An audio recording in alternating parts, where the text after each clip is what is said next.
When we think of folks being stereotyped, we think of pretty negative things. What if I told you that people actually hold positive stereotypes towards Asian Americans in particular? Asian Americans have been seen to be successful, academically inclined, good at math, good at science, more well off than other minority counterparts. This is called the model minority myth. And on the surface, it sounds really quite nice and complimentary, doesn't it? A group of minorities being valued and being seen as superior.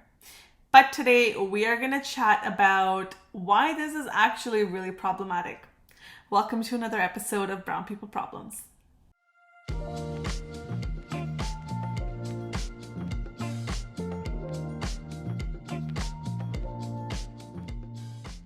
So May is actually Asian and South Asian and Pacific Islander Heritage Month in North America, and particularly in Canada, it's called the South Asian and Asian Heritage Month. So this episode, we're talking about the model minority myth. Now, I know I gave you a bit of an introduction, but let's really get into it.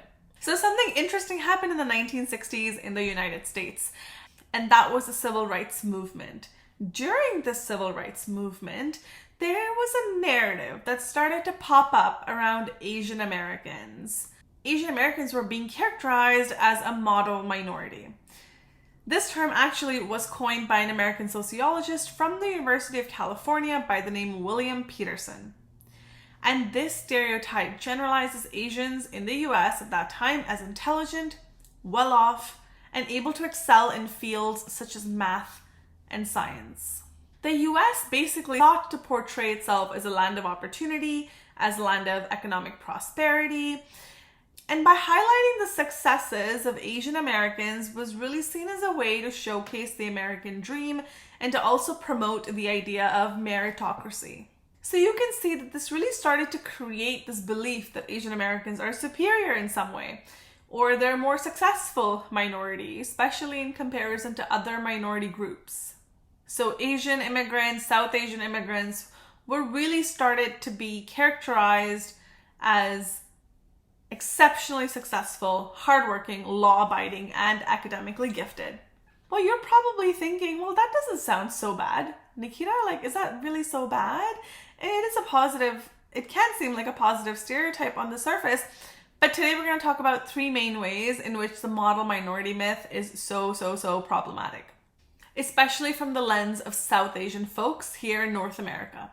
At first, we might think, well, if people are going to think of me as smart and capable and academically gifted, I'm not going to correct them. What's wrong with that? But let's put this under the microscope for a bit. Let's look at what this term is really defining. It's defining a group of people as really that, academically gifted, smart, capable. And as you can imagine, that puts a lot of pressure on people from that group to now be all of those things. This can create this really toxic pressure to be successful and to excel. It creates a generalization of a group of people. And there's no room for individuality or for individual stories of people. Not all brown folks are good at math. Not all brown folks want to go into STEM, into the sciences, into tech, into engineering, into math. Not all brown people have high-paying, steady income jobs. Some brown people want to go into the creative field. Some brown people want to do something that's very different than what has been identified as a model minority. And so here's the first major problem with the model minority myth. It paints all Asians as a monolith. Not all Asian descendants are the same. So let's look at some US stats for a moment. There are more than 22 million people of Asian descent living in the US, which makes up about 7% of the population. There are people of East Asian descent, South Asian descent, and also more than 1.5 million Pacific Islanders who descended from Micronesia, Melanesia, Polynesia live in the US as well. So when we say Asian Americans or Asian Canadians, you have South Asian, Southeast Asian, East Asian, Pacific Islander, and let's not forget some Western Asian countries like Palestine and Iran. If we look at Canadian stats, as of 2021, there's upwards of 7 million people in Canada who report having Asian origins. That's about 19% of the Canadian population. Out of those 7 million people, we have 7% are South Asian, 4.7% are Chinese, 2.6% are Filipino, 1.1% are Southeast Asian, and West Asian is 1%. Korean is at 0.6% and Japanese at 0.3%. So how can upwards of 7 million people in Canada or 22 million people in the United States be characterized exactly the same way? And that is the first problem with the model minority myth, is that all Asians are painted as a monolith, just this one-dimensional group that are all successful, academically gifted, good at math and science, and successful. Even just in South Asian groups, there's so much economic disparity. Indian Americans are the highest earning group out of the minorities, of the South Asian minorities in the US, but Burmese Americans are the lowest. There are huge intergroup disparities that the model minority myth doesn't account for. So really, in short, the social categorization of Asian Americans really lumps over 43 different ethnic groups into one umbrella categorization and into this model minority stereotype. Despite each individual's respective background, we even know that if two people are from the same community in South Asia and the same religion, their experiences, their economic experiences, their political experiences, their sociological experiences are still going to differ in so many ways. Statistics from the States have found significant within group differences in college education when we talk about Asians. You've got 58% of the college population is from India, Pakistan, and Bangladesh and Sri Lanka, and only 10% from Pacific Islanders. Even in poverty level, there's a huge difference. You've got 14% are Chinese Americans and 64% are Hmongs. So this stereotype really invalidates the experience and the struggle of so many people who are just labeled under this umbrella term. The second major problem is how this model minority myth impacts people's mental health. There's been a number of studies done where participants have reported that among pressure to meet parental expectations for high achievement, living up to the model minority stereotype also creates poor mental health for them. There was a really interesting study done where apparently 63% of Asian adults said that in their day-to-day encounters with strangers, they have had at least one experience in which someone assumed that they are good at math and science and they are not a creative thinker because they were Asian Americans.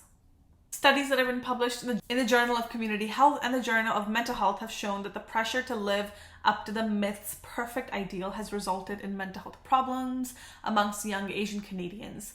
And the poor mental health that results from this stereotype has been linked to increased risk of death by suicide for Asian Canadians.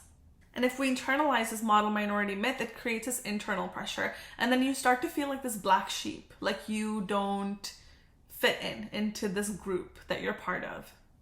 I was reading a CBC article from 2023 that featured 4 Asian Canadians who are really trying to dismantle the model minority myth. And they spoke about their experiences of having to give up or of having to go against the grain and pursue creative jobs because it was expected of them because they're Asian, South Asian, Southeast Asian, to just do STEM. The third big problem with the model minority myth is that it minimizes someone's experience of racial discrimination and says that you should be able to you should be able to follow the example of this one group and also be successful. And really, that's a way of saying that your experiences don't matter. So this myth has not only been used to dismiss somebody's experiences or group's experiences of discrimination and racism, but now also used to pit communities against each other. This myth has been used as a tool to dismiss the racism experienced by Black Canadians, Indigenous peoples, and other Canadians of color by upholding Asian Canadians as an example of a successful racialized group, in spite of the oppression that they actually live with. Like I said earlier, it can seem like a positive stereotype, but it does divide model, quote unquote, and quote unquote non-model groups. And it divides racialized communities. It ignores these vast disparities in wealth, in opportunity, and it trivializes the impacts of racism. Prachi Gupta is an Indian American journalist and also an author of a famous memoir called They Called Us Exceptional, where she really tackles the model minority myth. And I really love this quote from the book where she talks about her own experience. She says, quote, "You bore the burden of maintaining the cultural image that predicated our communal belonging in America. But your ability to project this image was then used against you to delegitimize your own feelings."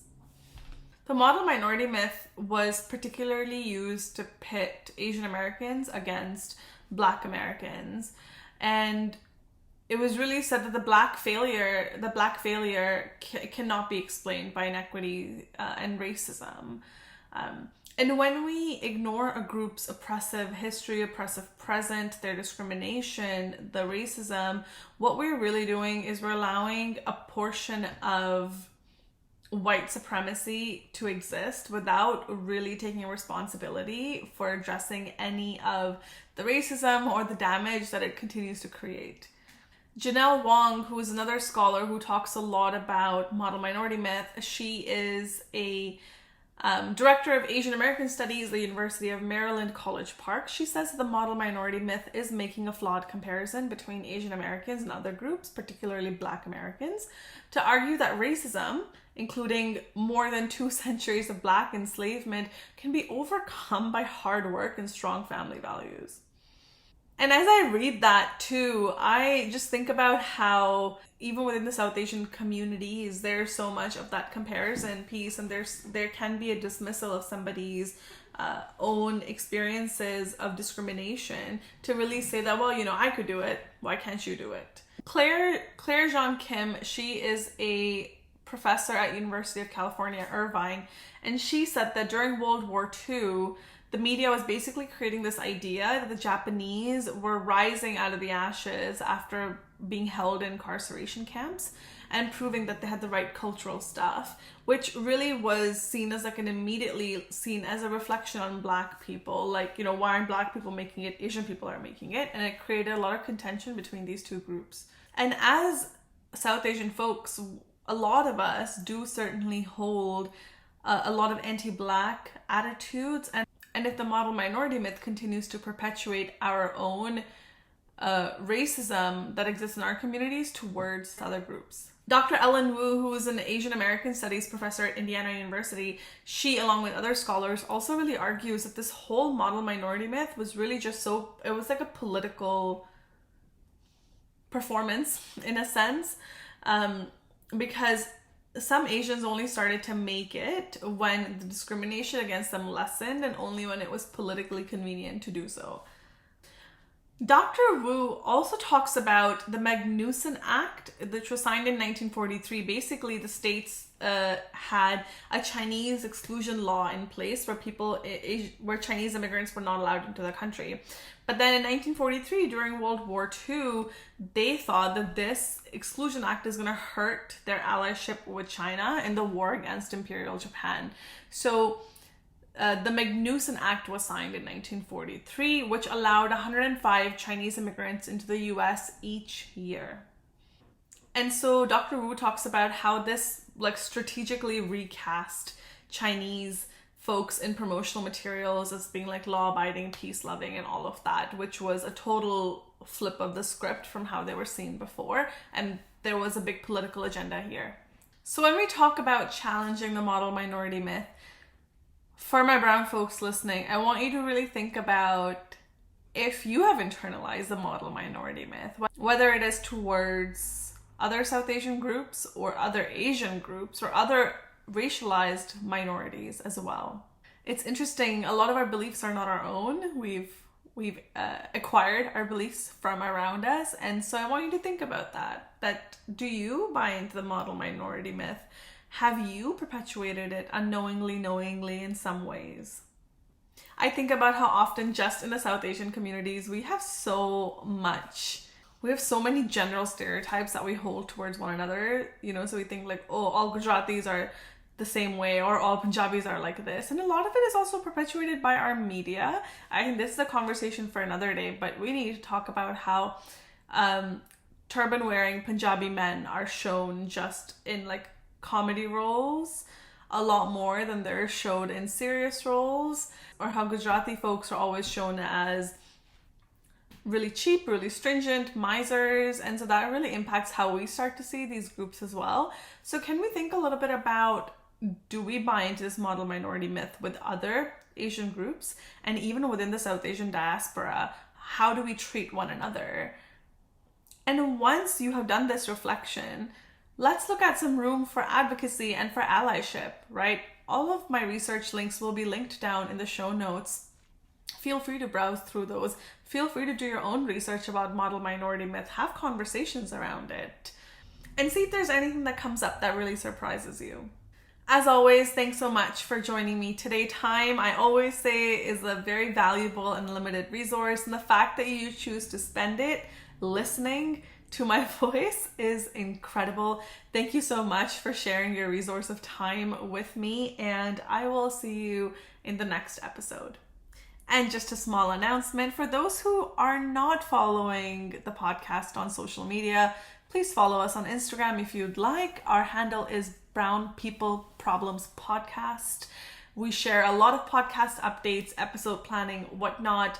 And we did recently announce on there that the podcast is now going to release a new episode every other week as opposed to every single week. So every other Thursday you can expect to hear from me and see me again. We're making this change to really enhance the production quality and the content creation here on the podcast, so I can really deep dive into a lot more stuff with you. The guest and the host of Brown People Problems do not offer individualized therapeutic or medical advice, and our conversations should not be interpreted as such. This podcast is not a replacement for therapy. This podcast exists for educational purposes only. Please consider your circumstances and engage with the content mindfully.